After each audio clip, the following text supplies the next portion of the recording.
आज से हम नया टॉपिक स्टार्ट कर रहे हैं, magnetic field due to current in a solenoid. मैंने कहा था आपको लास्ट लेक्चर में कि हम नेक्स्ट लेक्चर से सोलेनोइड स्टार्ट करेंगे, और जैसे कि देख रहे हो आप, मैंने इस पर 5 स्टार लगाया हुआ है, यानी कि बहुत ही इंपॉर्टेंट टॉपिक है, the most important topic of the chapter magnetic effect.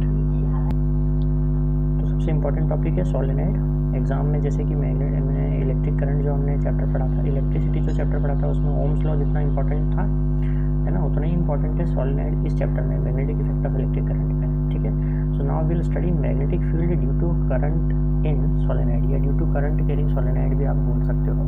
Previous topics में आपने जो पढ़ा था वो पढ़ा था कि मैग्नेटिक फील्ड क्या होती है due to straight wire, and magnetic field क्या होती है ड्यू टू सर्कुलर लूप या सर्कुलर वायर, है ना। स्ट्रेट वायर और सर्कुलर वायर के कारण मैग्नेटिक फील्ड क्या होती है, ये हम स्टडी कर चुके हैं अभी तक पिछले 3 लेक्चर में। आज हम स्टडी करने वाले हैं कि सोलेनोइड के कारण मैग्नेटिक फील्ड कैसी होती है। तो सबसे पहली चीज़ तो ये कि सोलेनोइड क्या होता है वो समझ लें हम, है ना। देखिए, हर एक टॉपिक जो होता है वो अपने प्रीवियस टॉपिक से लिंक ही होता है, ये एक लिंक होती है ना, एक सीक्वेंस होता है। अब याद कीजिए कि जो आपने इस चैप्टर में जहाँ से पढ़ना स्टार्ट किया था, तो आपने क्या पढ़ना स्टार्ट किया था कि हम ये पढ़ रहे हैं कि जब किसी कंडक्टर में करंट फ्लो होता है तो उसके आसपास मैग्नेटिक फील्ड प्रोड्यूस हो जाती है अपने आप ही, है ना। उस मैग्नेटिक फील्ड को हम स्टडी कर रहे हैं। तो हमने अभी तक ये स्टडी किया था कि अगर करंट कैरिंग कंडक्टर स्ट्रेट है तो मैग्नेटिक फील्ड कैसी होगी, यानी मैग्नेटिक लाइंस की डायरेक्शन कैसी होंगी, और मैग्नेटिक फील्ड उसके अराउंड प्रोड्यूस होगी तो वो कैसी किस टाइप की होगी, है ना। फिर हमने स्टडी किया कि अगर सर्कुलर लूप है, वायर या कंडक्टर अगर सर्कल के फॉर्म में है, लूप के फॉर्म में है, तो फिर मैग्नेटिक फील्ड कैसी होगी, मैग्नेटिक लाइंस की डायरेक्शन क्या होगी, इसको हमने स्टडी किया था। तो मैं कह रहा हूँ कि सब कुछ आपस में लिंक है। तो जैसा आपने एक लूप पढ़ा था ना, सर्कुलर लूप, ऐसा लूप यानी कि गोल होगा वो। अगर वायर को ऐसे ही और लूप्स में आप बना दो, इक्वल रेडियस के लूप्स, है ना, तो इसे कहते हैं आप सोलेनोइड। मतलब कि अब आपका जो इलेक्ट्रिक वायर है वो कुछ ऐसा बन गया है,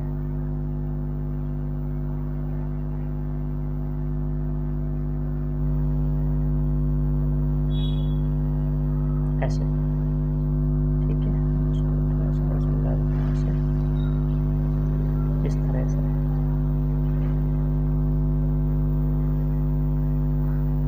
अभी मैं इतने ले लेता हूँ, 3 टर्न्स ही ले लेता हूँ, ये 3 टर्न्स में लेंगे जैसे, ठीक है। आप स्प्रिंग समझते हैं ना, स्प्रिंग होती है, आपको ये स्प्रिंग के जैसा दिख रहा है ना, कुछ ऐसा, ओके। इसे कहते हैं आप सोलेनोइड। कब कहेंगे, जब हम इसको कनेक्ट कर दें एक बैटरी से और बंद और चालू करने के लिए की लगा दें। तो देखिए इधर ये क्या है, प्लस, और इधर है माइनस में। करंट इधर से फ्लो होगा आई इसमें, अब करंट ऐसे फ्लो होगा, बिल्कुल ऐसे गोल गोल ऐसे जाएगा, यूँ आया, ऐसे गया, फिर ऐसे आया, फिर ऐसे गया, फिर गोल घूम के ऐसे, वायर ऐसे गोल घूमा हुआ है ना, करंट की डायरेक्शन हो रही है हमारी इस तरह से, ठीक है। और फिर फाइनली ऐसे करंट आता है और नेगेटिव में एंटर हो जाता है इलेक्ट्रिक करंट। तो सोलेनोइड, इस अरेंजमेंट को हम सोलेनोइड कहते हैं, ठीक है। इसमें क्या है, देखिए एक कॉपर वायर लिया हुआ है एक्चुअली आपने, ओके, इंसुलेटेड कॉपर वायर है ये। इंसुलेटेड का मतलब कैसा copper wire, insulated copper wire का मतलब ये होता है कि जो वायर आप देख रहे हो ना, बस इसी को बोलते हैं इंसुलेटेड कॉपर वायर। भाई जो मेन वायर है कॉपर का वो इसके अंदर है, और ऊपर से इसमें क्या इंसुलेशन है ताकि हमें करंट ना लगे, ऊपर से इंसुलेशन है, इसी को बोलते हैं इंसुलेटेड कॉपर वायर, समझे आप। ऊपर से ये रबड़ का इंसुलेशन है, काला ब्लैक जो आपको दिख रहा है, इसके अंदर कॉपर का वायर है। तो इंसुलेटेड कॉपर वायर लेते हैं और इसको हम ऐसे वाउंड कर देते हैं, है ना, हेलिकल शेप। इस शेप को क्या बोलते हैं, हेलिक्स, हेलिकल शेप। ये जो शेप आपको दिख रहा है ना, है ना, आप इसको यूज, मतलब आप इसको अपनी लैंग्वेज में, डेली लाइफ की जो लैंग्वेज है उसमें आप इसको बोलते हो कि स्पायरल। लेकिन स्पायरल एक चीज़ होती है, ठीक है ना, जिसका शेप ऐसा होता है। शेप को स्पायरल नहीं कहते हैं, ये जो शेप है इस शेप को बोलते हैं हेलिक्स या हेलिकल शेप, ठीक है। ओके, चलो तो आगे बढ़ते हैं हम। और ये इक्वल रेडियस के होते हैं, ये जो टर्न्स आप देख रहे हैं ये इक्वल रेडियस के टर्न्स हैं, और वायर जो है वो एक दूसरे से कहीं भी टच नहीं है। हालांकि वैसे भी वो इंसुलेटेड कॉपर वायर है, टच हो भी जाए तो कोई फ़र्क नहीं पड़ेगा, लेकिन ये सारे टर्न्स एक दूसरे से इक्विडिस्टेंट हो और इक्वल रेडियस के टर्न्स हो। तो ऐसे किसी इंसुलेटेड कॉपर वायर को हेलिकल शेप में आप वाउंड कर दें और उसमें जब आप इलेक्ट्रिक करंट फ्लो करें तो आप इस अरेंजमेंट को क्या कहते हैं, सोलेनॉइड। ठीक है, दिस इज सोलेनॉइड। अब इस सोलेनॉइड में जब इलेक्ट्रिक करंट फ्लो हो रहा है तो फिर किस टाइप की मैग्नेटिक फील्ड प्रोड्यूस हो रही है, इसको हमें स्टडी करना है। ठीक है, तो जब किसी सोलेनॉइड में इलेक्ट्रिक करंट आप फ्लो करते हैं ना, तो उसके आसपास जो इलेक्ट्रिक फील्ड प्रोड्यूस होती है, that electric field is exactly like the electric lines of force around a bar magnet. आपको याद है सबसे पहले लेक्चर में, है ना, वेरी फर्स्ट लेक्चर में हमने आपको एक बार मैग्नेट के अराउंड मैग्नेटिक लाइंस ड्रॉ करके बताई थी। बिल्कुल वैसी ही मैग्नेटिक लाइंस क्या होती हैं, इसके आसपास प्रोड्यूस हो जाती हैं, ऐसी इस शेप में। ऐसे हमने बनवाया था ना आपको, बार मैग्नेट के आसपास इलेक्ट्रिक लाइंस ऑफ फोर्स कैसी होती हैं, तो इस तरह से होती हैं। वैसी ही इलेक्ट्रिक लाइंस ऑफ फोर्स इसके आसपास से भी निकलती है, इसके आसपास भी बिल्कुल वैसी ही इलेक्ट्रिक फील्ड प्रोड्यूस हो जाती, सॉरी मैग्नेटिक फील्ड प्रोड्यूस हो जाती है। सॉरी, मैग्नेटिक लाइंस, हाँ, इलेक्ट्रिक लाइंस नहीं, मैग्नेटिक लाइंस। ठीक है, इसके आसपास भी बिल्कुल वैसी ही मैग्नेटिक लाइंस क्या हो जाती हैं, प्रोड्यूस हो जाती हैं, यानी कि बिल्कुल वैसी की वैसी मैग्नेटिक फील्ड प्रोड्यूस हो जाती है जैसी एक बार मैग्नेट के आसपास होती है। ठीक है, सोलेनॉइड के आसपास। अब क्वेश्चन ये उठता है कि इसमें नॉर्थ किधर होता है और साउथ किधर होता है ना, मतलब ये मैग्नेटिक लाइंस किधर से इमर्ज होती हैं और किधर एंटर होती हैं। हमें ये पता है नॉर्थ से निकलती हैं, साउथ में एंटर होती हैं, ये हम जान चुके हैं, है ना। दो मैग्नेटिक लाइंस एक दूसरे को इंटरसेक्ट नहीं करती, सारे रूल्स वही फॉलो होते हैं, क्योंकि है तो मैग्नेटिक लाइंस ही, मैग्नेटिक फील्ड ही प्रोड्यूस हो रही है। तो इस सोलेनॉइड के आसपास जो मैग्नेटिक लाइंस होती है उनका शेप ऐसा होता है, like closed curves, and this is non uniform magnetic field around the solenoid. आसपास जो होती है नॉन यूनिफॉर्म होगी, क्यों, क्योंकि आपको लाइंस दिख रही कर्व के फॉर्म में है ना। ये हम सीख चुके हैं फर्स्ट लेक्चर में कि डायरेक्शन अलग अलग होती है अलग अलग पॉइंट पे मैग्नेटिक फील्ड की बाहर, लेकिन अंदर ये मैग्नेटिक लाइंस जो होती हैं बिल्कुल पैरेलल होती हैं, parallel to each other. Solenoid के अंदर कैसी होती हैं, बिल्कुल parallel to each other. It means inside the solenoid the magnetic field is uniform. Inside solenoid magnetic field कैसी होगी, यूनिफॉर्म होगी, uniform magnetic field because magnetic lines are parallel to each other. It means at every point inside the solenoid the direction of magnetic field is same. Solenoid के अंदर हर point पे magnetic field की direction कैसी है, same, इसलिए अंदर field कैसी है, uniform magnetic field. And outside the solenoid there is non uniform magnetic field because the direction of magnetic field is different at different points outside the solenoid.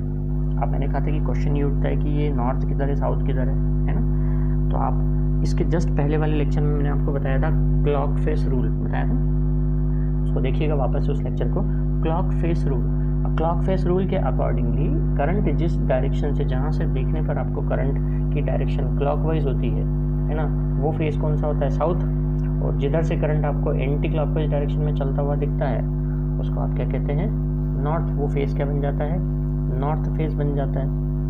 ठीक है ना। तो अब आप जस्ट इमेजिन कीजिए, क्योंकि हम बस इमेजिन ही कर सकते हैं और तो कुछ नहीं कर सकते। जैसे कि इस पेन पे आपको दिख रही ना ऐसे लाइंस, गोल गोल ऐसी लाइंस आपको हेलिकल शेप में ही ऐसी लाइंस बनी हुई हैं। ओके, तो अगर आप इमेजिन करें कि ऐसे ही है सोलेनॉइड, इस पर ऐसी लाइंस, ऐसे जो वायर्स ऐसे बंधे हुए हैं, और ये आप देख रहे हैं इधर से करंट ऐसे एंटर हो रहा है ना, यूँ ऐसे करके गोल घूम रहा है। तो अगर आप इस तरफ से, मेरा जिधर फिंगर है, अगर आपको इधर से आप उसको ऐसे करके देखोगे तो आपको करंट कैसा जाता हुआ दिखेगा, है ना। करंट ऐसे जा रहा है और ऐसे गोल घूम रहा है, मतलब क्लॉकवाइज डायरेक्शन में दिखेगा आपको जाता हुआ करंट ऐसे। जब आप इधर से देखोगे तो जिधर मेरा फिंगर है इधर से आप देखोगे तो करंट आपको क्लॉकवाइज डायरेक्शन में जाता हुआ, करंट हालांकि दिखता नहीं है, मैं आपको जस्ट बता रहा हूँ कि करंट की डायरेक्शन क्या है, क्लॉकवाइज। लेकिन अगर आपको इधर से देखोगे तो करंट की डायरेक्शन क्या होगी, एंटी क्लॉकवाइज। इधर से क्लॉकवाइज है, इधर से क्या है, एंटी क्लॉकवाइज। इसका मतलब जो मैग्नेटिक फील्ड प्रोड्यूस हुई है उसका साउथ पोल इधर होगा और नॉर्थ पोल इधर होगा। समझ में आया, है ना, कि उस मैग्नेटिक फील्ड का साउथ एंड इस तरफ होगा, नॉर्थ एंड इस तरफ होगा। तो यानी मैग्नेटिक लाइंस की डायरेक्शन आप कैसी बनाओगे, क्योंकि आपको डायरेक्शन तो बनानी पड़ेगी ना। मैग्नेटिक लाइंस पे अभी हमने एरो नहीं बनाया, एरो बनाना बहुत ज़रूरी है। ठीक है, बिना एरो का डायग्राम गलत हो जाता है, मतलब काट दिया जाता है। क्योंकि आप मैग्नेटिक लाइंस बना रहे हो तो आपको डायरेक्शन बतानी पड़ेगी मैग्नेटिक लाइंस की। तो मैग्नेटिक लाइंस नॉर्थ से निकलती है, इधर नॉर्थ बना, इधर नॉर्थ क्यों बना, आपको समझ में आया ना। क्लॉक फेस रूल मैंने आपको बताया था, हम करंट की डायरेक्शन इधर से ले रहे हैं, देखिए करंट इधर से एंटर हो रहा है, अगर आप इधर से उसको देखेंगे तो वो ऐसे क्लॉकवाइज जाता हुआ दिखेगा, और इधर से दिखेंगे तो एंटी क्लॉकवाइज। तो ये साउथ होगा, ये नॉर्थ होगा। तो नॉर्थ से मैग्नेटिक लाइंस निकलती हैं, इमर्ज होती हैं, यानी ये डायरेक्शन होगी, नॉर्थ से इमर्ज हुई, साउथ में एंटर हो गई। यानी कि जहाँ से करंट बाहर आता है सोलेनोइड से वो नॉर्थ होता है, और जिस एंड से करंट एंटर होता है सोलेनोइड में वो साउथ बन जाता है। समझ में आ गया आपको, है ना।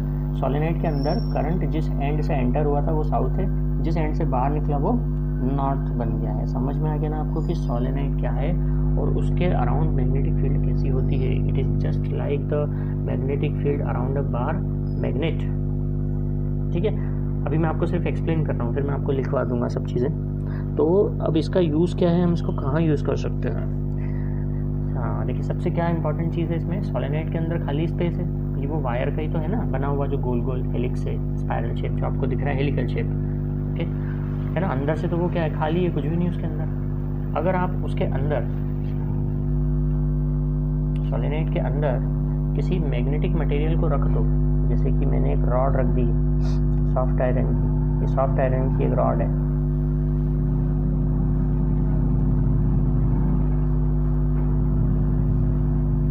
सॉफ्ट आयरन की रॉड के ऊपर अब ऐसा वायर हमने लपेट दिया ऐसा करके, और फिर उसमें हमने क्या करा, करंट फ्लो करा।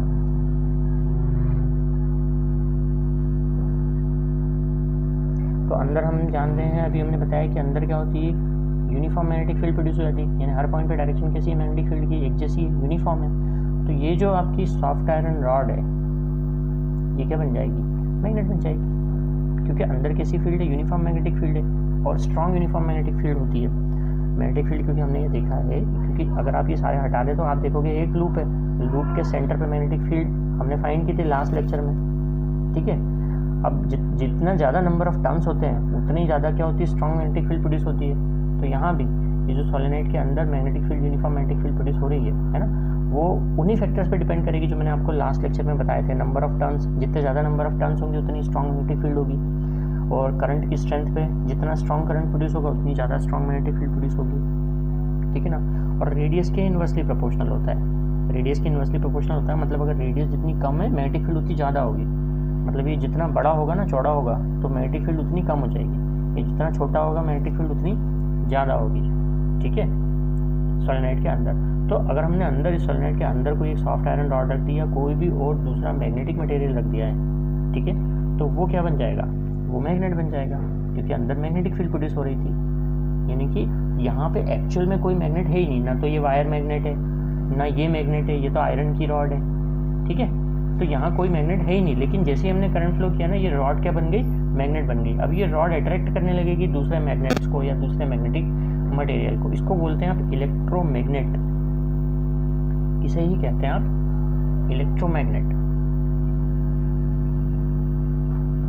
ठीक है, समझ आया आपको कि इलेक्ट्रोमैग्नेट क्या है। सोलेनोइड की हेल्प से बनाया हमने इलेक्ट्रोमैग्नेट। तो सोलेनोइड का यूज़ क्या था वो मैंने आपको बता दिया कि क्या यूज़ है सोलेनोइड का।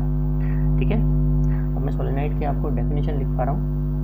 सोलेनोइड की डेफिनेशन, आपको स्टैंडर्ड डेफिनेशन क्या लिखना है सोलेनोइड की, क्या सोलेनोइड इज़ अ, और डेफिनेशन आती है लिखने को, आपको मार्क्स तभी मिलते हैं जब आप बिल्कुल एक्यूरेट लिखो जो आपको लिखना है, बस वही, मन से कुछ भी लिखने से नंबर नहीं मिलते हैं साइंस में। और solenoid is a coil of many turns, a solenoid is a coil of many turns of an insulated copper wire। आप पूछोगे कि कॉपर का ही होना चाहिए का वायर, तो कॉपर का इसलिए क्योंकि कॉपर की कंडक्टिविटी अच्छी होती है, कॉपर की कंडक्टिविटी सबसे बेस्ट होती है। ठीक है, और उसमें स्ट्रॉन्ग करंट फ्लो हो सकता है बिना किसी फ्लक्चुएशन के, इसीलिए कॉपर के वायर्स यूज़ किए जाते हैं। A solenoid is a coil of many turns of an insulated copper wire closely wound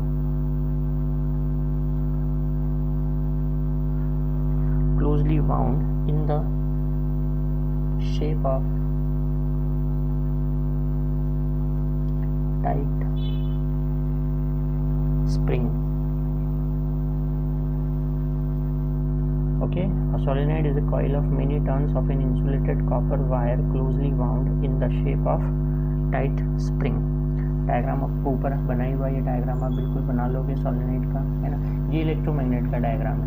okay, क्या है? इलेक्ट्रोमैग्नेट का डायग्राम है। इसमें अंदर आपने सॉफ्ट आयरन रॉड रखी हुई है सोलेनोइड के अंदर। तो ये आपकी सोलेनोइड की डेफिनेशन हो गई। आगे और आप लिखिए डेफिनेशन के बाद में, when electric current flows through a solenoid, a magnetic field is set up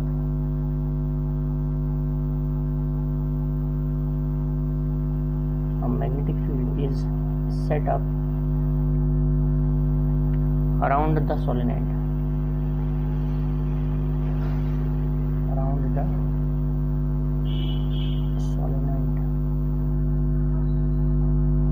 which is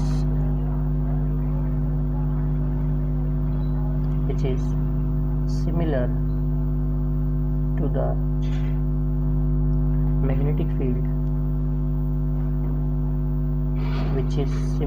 magnetic field, of a bar magnet. Okay, ये भी आप नोट लिख लीजिएगा उसके साथ।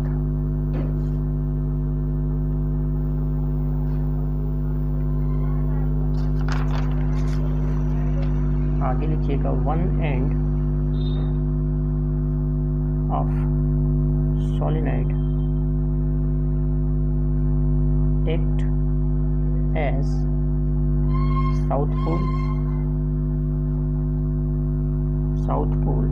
and the other act as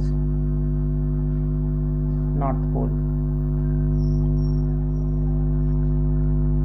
and the polarity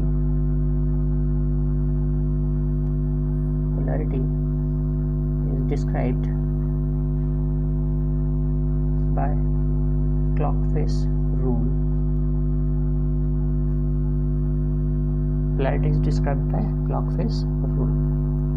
अब आप आगे लिखिएगा। मैं सब आपको आपके board exam point of view से लिखवा रहा हूँ। ये सब बोर्ड एग्जाम में जो क्वेश्चंस आते हैं उन क्वेश्चंस के आंसर में आपको यही लिखना है। अब है कैरेक्टरिस्टिक्स, ठीक है। Characteristics of magnetic field due to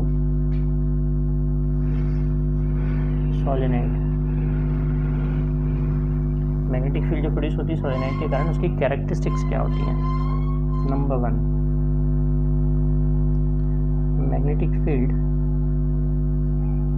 inside the solenoid is uniform. अभी हमने आपको बताया अंदर कैसी फील्ड प्रोड्यूस होती है, यूनिफॉर्म मैग्नेटिक फील्ड होती है और स्ट्रांग होती है। चूँकि वो अंदर यूनिफॉर्म होती है मैग्नेटिक फील्ड, इसलिए स्ट्रांग होती है। And strong and outside it is non uniform. बाहर कैसी होती है मैग्नेटिक फील्ड? नॉन यूनिफॉर्म होती है। सेकंड है, मैग्नेटिक फील्ड जो होती है वो सेंटर में मैक्सिमम होती है और जैसे जैसे हम उसके एंड्स के पास जाते जाते हैं, मतलब सेंटर में क्या होगी, मैग्नेटिक फील्ड स्ट्रांग होती है और जैसे जैसे हम उसके एंड्स की तरफ, मतलब इधर या फिर इधर मूव करते हैं ना, मैग्नेटिक फील्ड डिक्रीज होती जाती है, ठीक है। तो सेकंड कैरेक्टरिस्टिक आपको ये लिखनी है कि magnetic field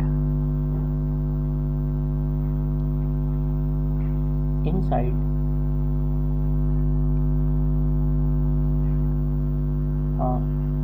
long solenoid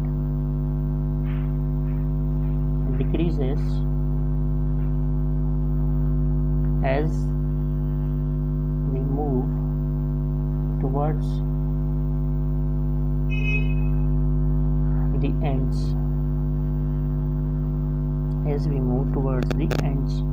of solenoid, because magnetic field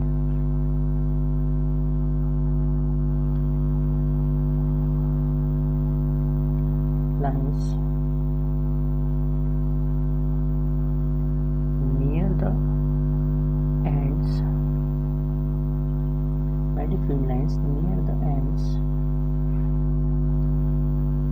start spreading out, spread होना शुरू हो जाती है एंड से, ठीक है, इसलिए डिक्रीज हो जाती है magnetic field. And characteristic number 3, magnetic field around solenoid is similar to the magnetic field around a bar magnet। ये हम आपको कई बार बता चुके हैं अभी, ठीक है। These are the 3 characteristics of magnetic field due to solenoid। अब इसके यूजेस क्या हैं, तो यूजेस भी मैंने आपको बता दिया है ना। इलेक्ट्रोमैग्नेट बनाने के लिए इसको हम यूज़ कर सकते हैं, टू मेक इलेक्ट्रोमैग्नेट, और इसको टेम्परेरी मैग्नेट बोलते हैं इलेक्ट्रोमैग्नेट को, क्योंकि जैसे करंट फ्लो करना हम बंद करते हैं वो वापस नॉर्मल हो जाता है, ठीक है, उसका मैग्नेटिज्म खत्म हो जाता है, क्योंकि मैग्नेटिक फील्ड खत्म हो जाती है करंट बंद करते से। तो जब तक करंट फ्लो होता है तब तक वो मैग्नेट रहता है, जैसे ही करंट फ्लो होना बंद हुआ वो वापस नॉर्मल आयरन का पीस बन गया, ठीक है। तो टू मेक इलेक्ट्रोमैग्नेट, और इस इलेक्ट्रोमैग्नेट को टेम्परेरी मैग्नेट भी कहते हैं, टेम्परेरी मैग्नेट।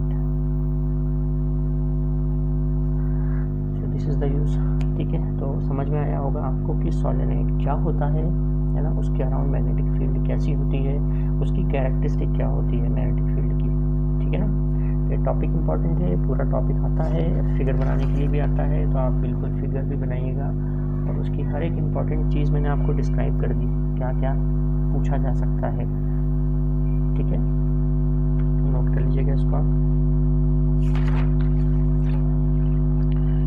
आगे अब हम टॉपिक स्टार्ट करने वाले हैं, जो हमने यहाँ पे अभी देखा लास्ट में कि इलेक्ट्रोमैग्नेट। सोलेनोइड की हेल्प से हम क्या बनाते हैं, इलेक्ट्रोमैग्नेट।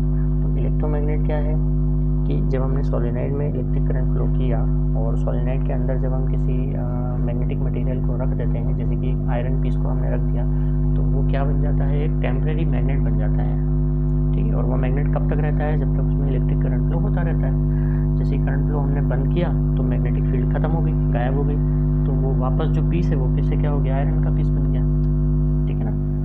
तो नेक्स्ट टॉपिक जो है वो हमारा इलेक्ट्रोमैग्नेट, आप डाल दीजिएगा इलेक्ट्रोमैग्नेट, है ना। अब समझा तो मैंने आपको दिया कि इलेक्ट्रोमैग्नेट क्या होता है, इसकी हम डेफिनेशन भी लिख लेते हैं। When a soft iron bar is placed inside a solenoid, when a soft iron bar is placed inside a solenoid carrying current,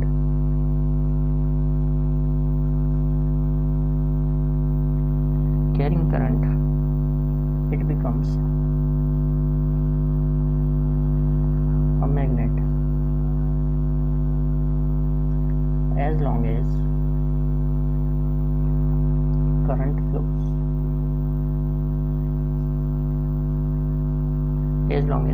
flows, through the solenoid।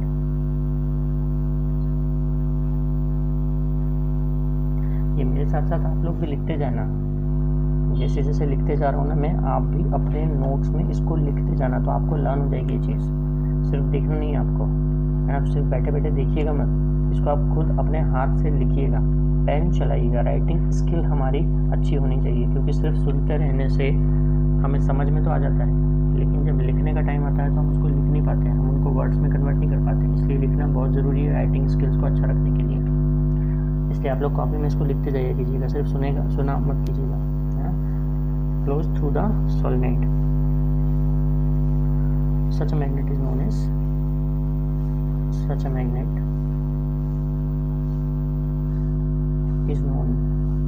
as electromagnet।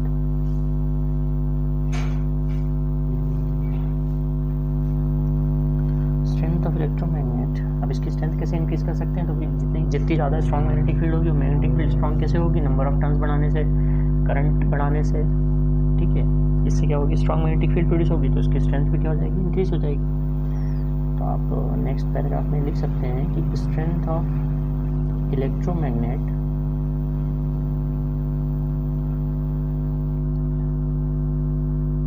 Can be increased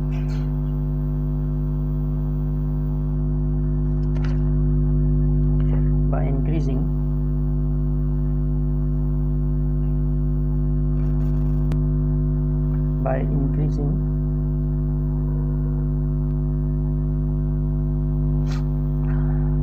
number of turns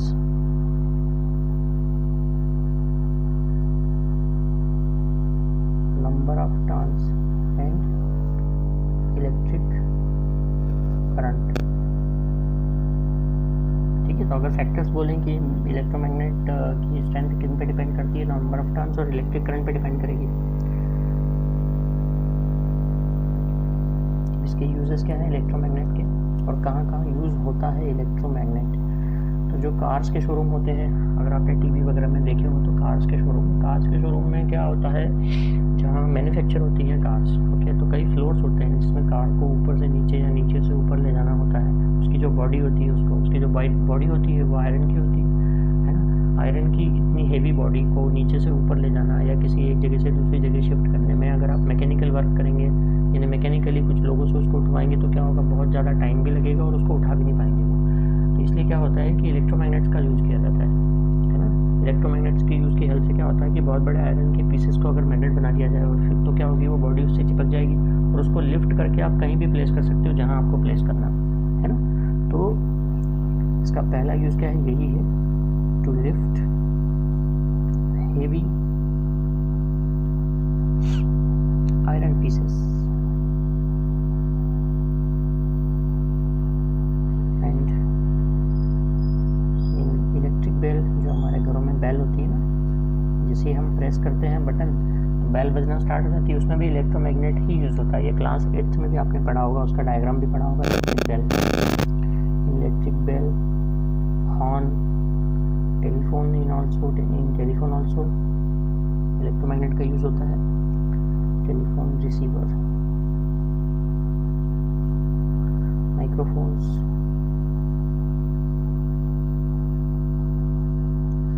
and radio sets etcetera. तो these are the uses of electromagnet, है ना। तो ये electromagnet आपने समझ लिया क्या है। अब अगर आपसे पूछा जाए इलेक्ट्रोमैग्नेट और परमानेंट मैग्नेट में डिफरेंस क्या है, ठीक है, पूछते हैं कई बार एग्जाम्स में पूछ लेते हैं कि इलेक्ट्रोमैग्नेट और परमानेंट मैग्नेट मतलब जो मैग्नेट स्टोन जो होता है वो, तो इन दोनों में क्या डिफरेंस है। तो क्या डिफरेंस होगा, सबसे पहला डिफरेंस तो यही है कि जो इलेक्ट्रोमैग्नेट है वो टेम्परेरी है, जब तक करंट फ्लो होता है तब तक मैग्नेट रहता है, उसके बाद उसका मैग्नेटिज्म खत्म हो जाता है। जबकि परमानेंट मैग्नेट में हमेशा रहेगा मैग्नेटिज्म, उसका मैग्नेटिज्म कभी ख़त्म नहीं होता है ना, लॉन्ग टाइम तक रहता है। ओके, दूसरा डिफरेंस आप क्या लिख सकते हो कि इलेक्ट्रोमैग्नेट जो है उसको आप डीमैग्नेटाइज कर सकते हो, करंट को बंद करके आप डीमैग्नेटाइज कर सकते हो, लेकिन परमानेंट मैग्नेट को आप डीमैग्नेटाइज नहीं कर सकते इजीली, है ना। इलेक्ट्रोमैग्नेट को जैसे करंट बंद करा तो वो डीमैग्नेटाइज हो जाएगा, लेकिन परमानेंट मैग्नेट को अगर आप चाहो डीमैग्नेटाइज करना तो वो इजीली नहीं हो सकता है। थर्ड डिफरेंस आप ये लिख सकते हो कि जो इलेक्ट्रोमैग्नेट होता है ना वो स्ट्रॉन्ग मैग्नेटिक फील्ड प्रोड्यूस करता है, और इलेक्ट्रोमैग्नेट की स्ट्रेंथ जो होती है वो ज़्यादा होती है परमानेंट मैग्नेट से। परमानेंट मैग्नेट की स्ट्रेंथ उतनी नहीं होती है जितनी इलेक्ट्रोमैग्नेट की स्ट्रेंथ होती है, क्योंकि इलेक्ट्रोमैग्नेट की स्ट्रेंथ को हम डिज़ायर्ड सेट कर सकते हैं। जितनी ज़्यादा नंबर ऑफ टर्न्स होंगे, जितना ज़्यादा स्ट्रॉन्ग करंट फ्लो होगा उतना ज़्यादा स्ट्रॉन्ग हो जाएगा, तो उसकी स्ट्रेंथ बढ़ जाएगी। तो परमानेंट मैग्नेट जो होता है उसकी स्ट्रेंथ को हम अपनी मर्जी से बढ़ा या घटा नहीं सकते ना, वो तो फिक्स ही रहेगी। और क्या डिफरेंस लिख सकते हैं आप इलेक्ट्रोमैग्नेट, जैसे जो परमानेंट मैग्नेट है उसका जो नॉर्थ है वो नेचुरली नॉर्थ है और साउथ है, उसकी पोलैरिटी को आप चेंज नहीं कर सकते, मतलब नॉर्थ को साउथ या साउथ को नॉर्थ आप नहीं बना सकते, जो परमानेंट मैग्नेट होता है यानी कि जो नेचुरल मैग्नेट होता है ना। लेकिन इलेक्ट्रोमैग्नेट का नॉर्थ और साउथ क्या कर सकते हो आप, चेंज कर सकते हो करंट की डायरेक्शन को रिवर्स करके। जैसा मैंने डायग्राम बनाया था ना, तो उसमें बैटरी इधर थी, करंट जिधर से एंटर होता है वो साउथ, जिधर से एग्जिट होता है वो नॉर्थ। तो अगर आप बैटरी को उल्टा करके लगा दोगे तो पोलैरिटी चेंज हो जाएगी, साउथ नॉर्थ बन जाएगा, नॉर्थ तो साउथ बन जाएगा। तो इलेक्ट्रोमैग्नेट की पोलैरिटी आप चेंज कर सकते हो करंट की डायरेक्शन को रिवर्स करके, लेकिन परमानेंट मैग्नेट की पोलैरिटी को हम चेंज नहीं कर सकते किसी भी तरीके से, ठीक है। सो ये डिफरेंसेस आप लिख सकते हैं। तो आप एक मतलब हेडिंग डाल के तो रख लेना कि डिफरेंस बिटवीन इलेक्ट्रोमैग्नेट एंड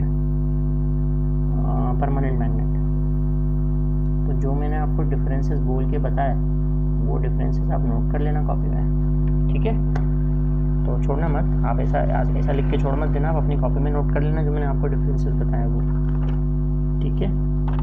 तो आज के टॉपिक हम यहीं पे फिनिश करते हैं कि फिर नेक्स्ट टॉपिक जो है वो हम नेक्स्ट लेक्चर में लेंगे, जिसमें हम स्टडी करेंगे कि अगर कोई करंट कैरिंग कंडक्टर किसी एक्सटर्नल मैग्नेटिक फील्ड में रखा है तो फिर उसके ऊपर कितना फोर्स अप्लाई होता है, ठीक है।